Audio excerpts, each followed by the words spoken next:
One of the most common questions I get from those considering a plant-based diet is this. If I make the switch to eating plant-based, will I get enough protein? Won't my muscles get weak? I get this concern not just from men exploring plant-based eating, but from women in my community and from clients too. So if you're wondering this as well, this episode is for you. I'll be diving into this commonly asked question of protein adequacy and show you which plant-based foods are high in protein, so you can be confident starting or staying on a plant-based diet. Meeting your daily protein needs can be easy if you know where to look. So grab your water or tea and let's get into today's topic.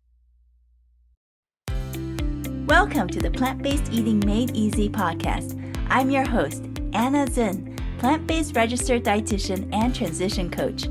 Hi friend, do you want to regain your health with plant-based eating but feel overwhelmed and lost about how to do it? Do you feel it'll be hard to change your meat-heavy diet and impossible with working, running the home, or chasing after the grandkids? If so, you're in the right place. Here you'll find simple strategies, clear nutrition guidance, and practical tips to help you thrive plant-powered with more energy. So if you're ready to ditch the guesswork and transform your health the stress-free way, cozy up now with a hot cup of tea or listen while you walk, and let me show you how doable plant-based eating can be. Let's do this. Are you feeling ready to break free and turn around your health, but feel completely overwhelmed and confused by all the advice, recipes, and diet info you found online? You want to start adding more plant-based foods and dishes to your meals, but don't know where to begin or how to cook with all these new plant-based ingredients. Without wasting time and energy scouring the internet, then spending hours in the kitchen. If this is you, I invite you to join me inside the Plant Powered Life Transformation course. This 6-module online course is a one-stop shop that'll provide you clear guidance and a step-by-step pathway to help you easily master the basics of plant-based eating in as little as 6 weeks. You'll learn time-saving kitchen hacks to prep and cook with real whole plant-based foods, make simple, tasty, nutrient-packed meals that you and loved ones can enjoy, and gain access to the essential transition strategies and practical tips you need to make a lasting change in the right direction with less stress and more ease. Go to plantnourish.com/PPLT course to get more details and see if it's a right fit for you. Now, many who want to move to plant-based eating are worried about protein. They fear that eating a plant-based diet will cause them to lose or have weak muscles. This may especially be a concern for those lifting weights or wanting to build muscle. The biggest reason for this is because many people think of eating plant-based as eating just fruits and vegetables, which are seen to be low in protein. Eating salads every day just doesn't seem to cut it. It's true that one of the biggest benefits we get from meats and other animal-based foods is protein. So since we're so used to getting protein from meats, we're now at a loss at how to manage without them. Is this a worry on your mind too? I can definitely relate to this. Growing up and for part of my adult life, nearly all my meals and entrees had meats, including soups, stir-fries, lasagnas, and spaghetti pasta sauces, because that's all I knew how to cook. All the recipes I jotted down from my mother and grandmother included beef, chicken, pork, turkey, or fish in them. Even in dietetic school, only the bare minimum was covered on vegan or vegetarian diets. Instead, a lot of the focus was still on including animal-based products as part of a quote-unquote balanced or healthy diet. So when I first started my transition into plant-based eating, I was just like you. I didn't know where to get my protein and how to use all these new whole plant-based food ingredients, until I started researching and looking into them one by one and learning about them. But now, knowing a lot more about plant-based proteins, I want to turn back and help those who are starting in this area so they can feel more confident making this transition. Because success with plant-based eating is not about just eating anything that's plant-based or vegan and hoping for the best. There does need to be some thought and intention behind planning the meals in your day the smart way so you can easily meet your daily protein needs. Let's first start off with some great news. Whole plant-based foods come naturally packed with vitamins, minerals, fiber, phytochemicals, and many disease-fighting compounds. But there's more. All plant-based foods also contain protein, even fruits and vegetables. So as you eat a variety of whole plant-based foods during the course of the day, you'll naturally be adding to your total daily protein intake. Think of it in terms of building blocks stacking up into a tower by the end of the day, or of depositing protein coins into a piggy bank. It all adds up. But it's important to know that protein amounts do vary among different plant-based foods. So although all plant-based foods contain protein, there are some especially good plant protein sources. These include legumes such as black beans, kidney beans, split peas, white beans, lentils, and chickpeas or garbanzo beans, nuts, seeds, and certain whole grains like quinoa and buckwheat, as well as certain vegetables. Here are just a few examples to show you what I mean. In the legumes category, for example, 1 cup of cooked lentils gives you almost 18 grams of protein. A cup of cooked kidney beans gives you over 15 grams of protein, and a block of tofu, the kind you get at the supermarket, can give you almost 35 grams of protein. In the world of fruits and vegetables, a standard avocado gives you about 4 grams of protein, and 2 cups of chopped cooked broccoli can give you over 7 grams of protein.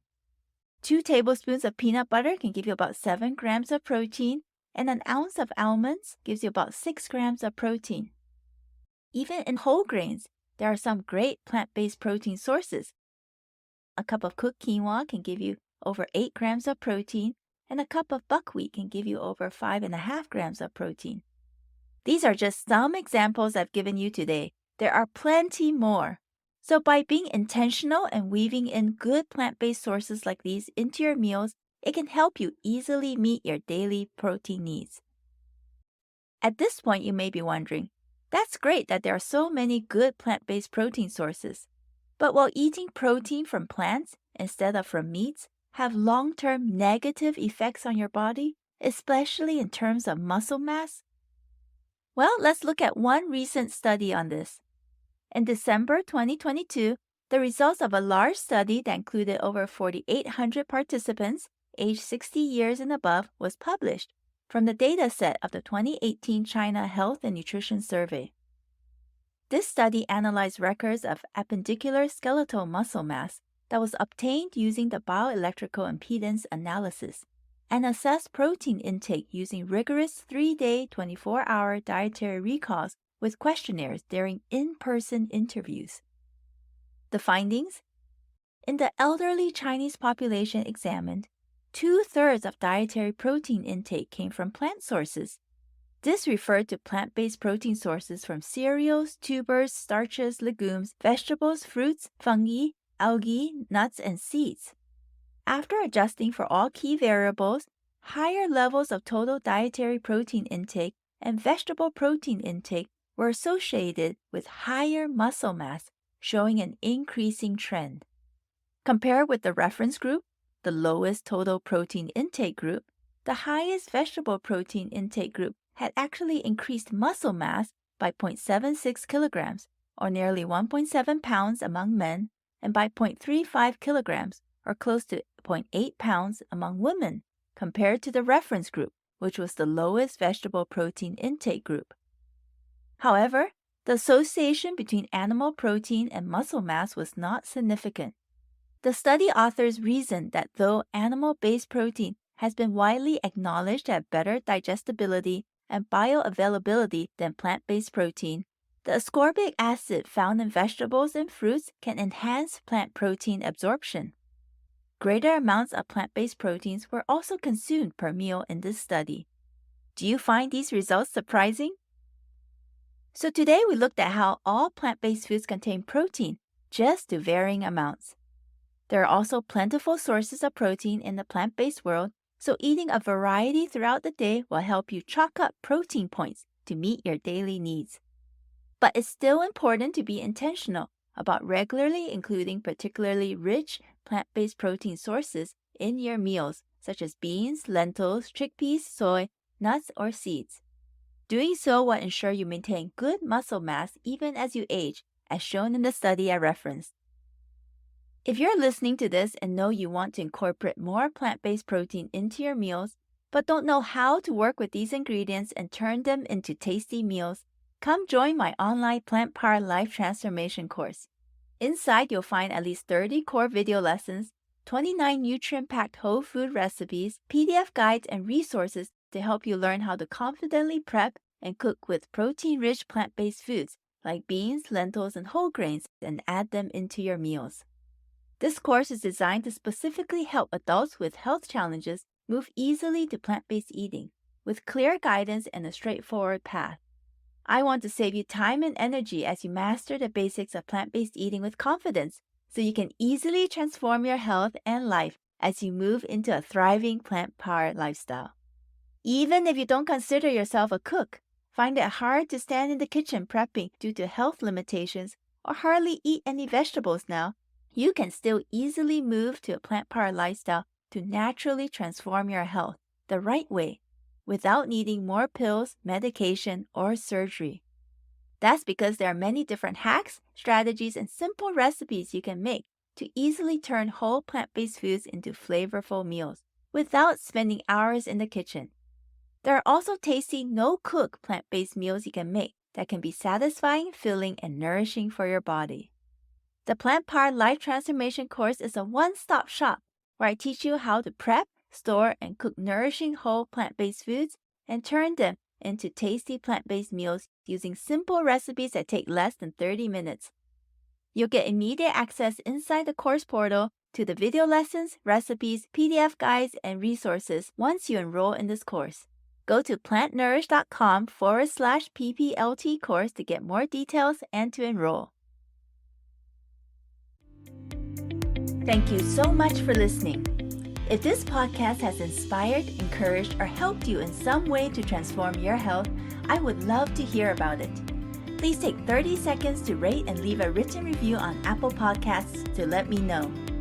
It will encourage me so much to hear how this podcast has positively impacted and made a difference in your journey towards wellness. And share about this podcast with a friend or loved one so we can all thrive in the best health. Remember, plant-based eating can be easy and doable. See you in the next episode, my friend.